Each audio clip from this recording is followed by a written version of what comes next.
Thanks. It's great to be here. I'm co-founder of what's called Citizen Engagement Lab, and it's actually in some ways similar to Purpose. I mean, what we try to do is serve as an incubator and an umbrella for online organizing and new media efforts focused on building communities, largely marginalized or underrepresented communities.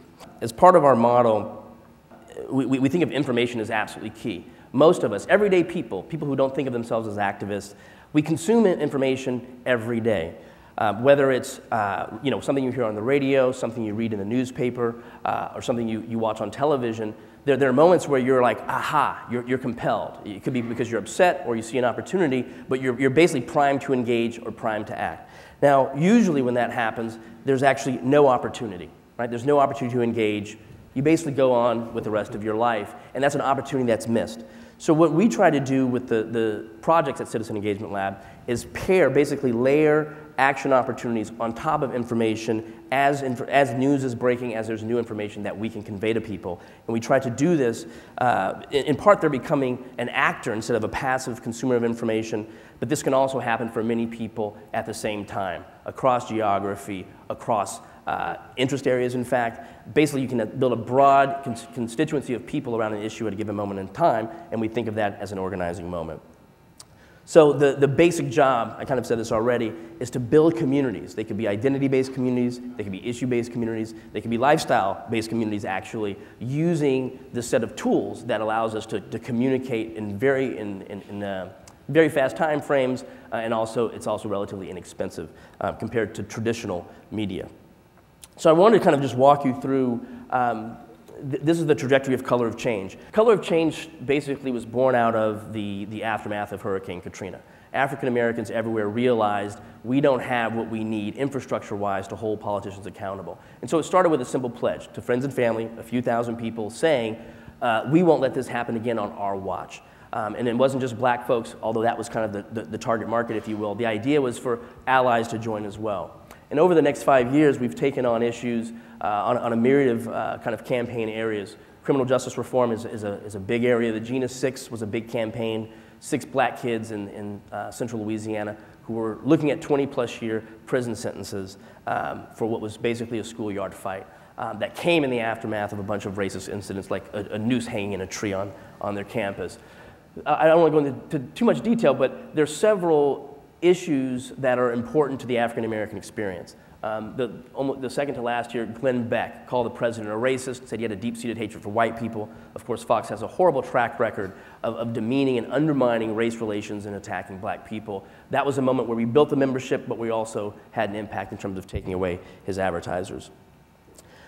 While that's wonderful, I mean, the trajectory of Color of Change is important, what we're really after is a landscape of organizations. And not just organizations that we create, organizations like Courage Campaign or projects that come out of Purpose, where you have a landscape of everyday people who are plugged into communities around the issues and around experiences that matter to them a lot. And people can be a part of multiple communities. The real kind of premise of CEL and why I wanted to start in the first place is that I believe that our democracy fundamentally is broken when we have corporations or individuals, wealthy or otherwise, who control the landscape and everyone else is detached. So the idea is that engagement can actually breed real change. One of the questions or perhaps criticisms is that we're catering to people in their silos, right? One of the things we've been able to experiment with, and this was part of the theory early on, was that these communities can together basically accumulate additional power that they couldn't otherwise on their own. I'll give you 2 quick examples. Color of Change members, when there were the 2006 immigrant rights marches, this was a moment where the staff, as kind of progressives who aren't just black, saw this as something that was an important moment. So we went to our members and we said, what do you think? And a subset, and we basically did a survey, and the response was split, basically down the middle. Half said, these people are taking our jobs, they're draining our economy, they need to go home, okay? The other half, and it was really kind of 50-50 with a little bit, 45, 45, maybe 10 undecided, that said, well, this is just part of the civil rights struggle that has been important to our communities. That doesn't make for an organizing moment because you've got a split base. If we went out and said, let's go, we'd lose people, it would confuse people. Fast forward about 3 years, there's a man named Luis Ramirez who's an undocumented immigrant in Pennsylvania. He's killed by 3 white teenagers, led off by an all-white jury. And we took that message to our members, to Color of Change members. We told the story. And what we saw, and we invited people to take action in the Presente community, which is one of the other communities. And it was very interesting because people who weren't necessarily progressive when it comes to immigration, and they would say this in the messages we got back, look, I don't know about immigration, but this kind of thing can't happen, it shouldn't happen. And these were folks who called on Governor Rendell to ask the DOJ to intervene, and a good chunk of those people joined the Presente community. Another example, around the Prop 8 fight in California. Again, black community split on LGBT equality. I basically told a story. Again, didn't say, hey, let's all go vote no.